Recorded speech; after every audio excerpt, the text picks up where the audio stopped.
Hey, what's up guys, my name is Charlie. Today we're going to be reacting to some more Monster Madness, and it's going to be Night of the Living Dead from 1968, History of Horror. Oh yes, this is going to be totally awesome because I absolutely love this movie. This zombie movie is an absolute classic. This, from what I remember, this really shows you that if you're shit out of luck and there's a zombie apocalypse on the way and you're trapped in a house, you're really in it for yourself. There's no one you can trust because, no one's gonna help you. You're pretty much fucked. I wanna see what the James has to say about this movie. Let's go. It's everybody from themselves in a zombie apocalypse. Welcome to Cinemassacre's Monster Madness. We're halfway through the month of October, halfway through our history of horror films, and the movie of the day is Night of the Living Dead. They're coming to get you, Barbara. Ironically, I always think of this as the middle ground of the horror movie timeline. It was the first to depict gruesome acts of violence, such as zombies getting stabbed, flesh getting eaten, Yeah. and guts all over. But Crazy. it's shot in black and white, even though color was available, so it's kind of like a crossover between classic chillers and modern splatter flicks. It's a little tame for today's standards, but back then, it was definitely a turning still point enjoy in it horror today. history and movies in general.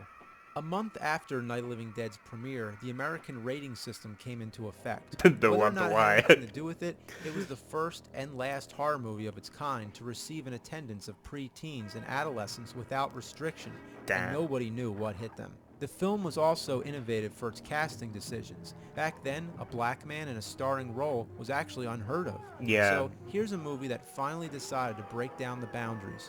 It was also Star one of the Trek did first that as well, independent though. films to gain worldwide Star Trek, popularity. the original TV The series. appeal of this movie is in its cheap, low-budget, and realistic setting. The black and white shitty look just adds to the flavor, and the title is one of the best titles ever, Night of the Living Dead. Living contradicts being dead, but it also just has this creepy ring to it, and it ushered in countless titles beginning with Night of or ending in Dead. It also has one of the best opening scenes of all time.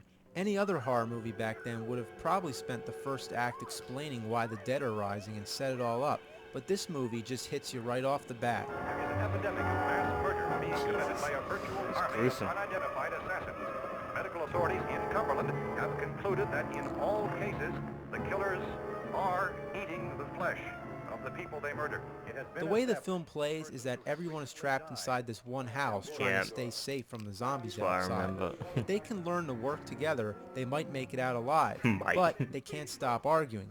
It's an interesting study of human behavior. Yeah, and that's why I survival like it. instincts. What it comes down Survival to is that instincts. everyone is for themselves. Yeah, that's it. That everyone for Director George themselves. Romero Hey, don't judge. made a movie that no one else dared to make, and unknowingly, he created one of the biggest subgenres in horror films, the zombie flick.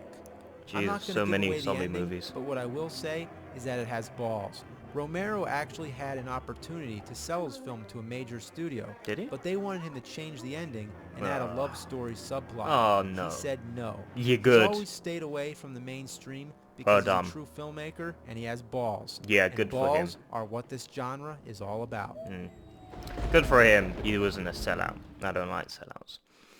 Yeah, that was Night of the Living Dead. Totally awesome movie. Watched it multiple times. Great movie. It may be a bit stale today's standards. You know, everyone's watching like The Walking Dead.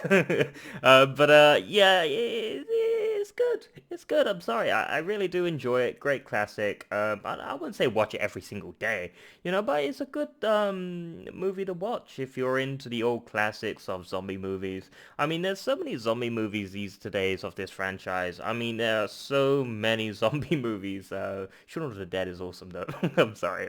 That was the second best zombie comedy movie.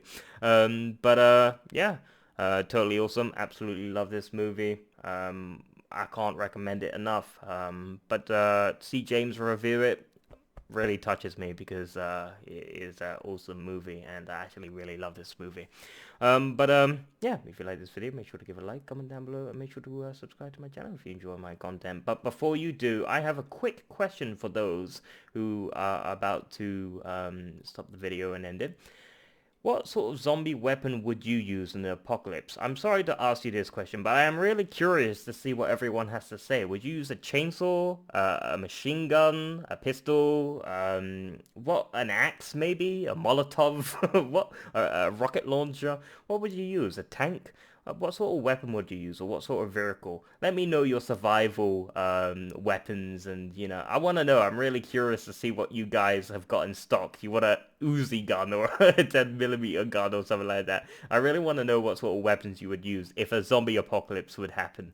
I'm very curious. But yeah, make sure to like, comment down below. Make sure to subscribe to my channel if you enjoy my content. I'll see you guys in the next video. Peace.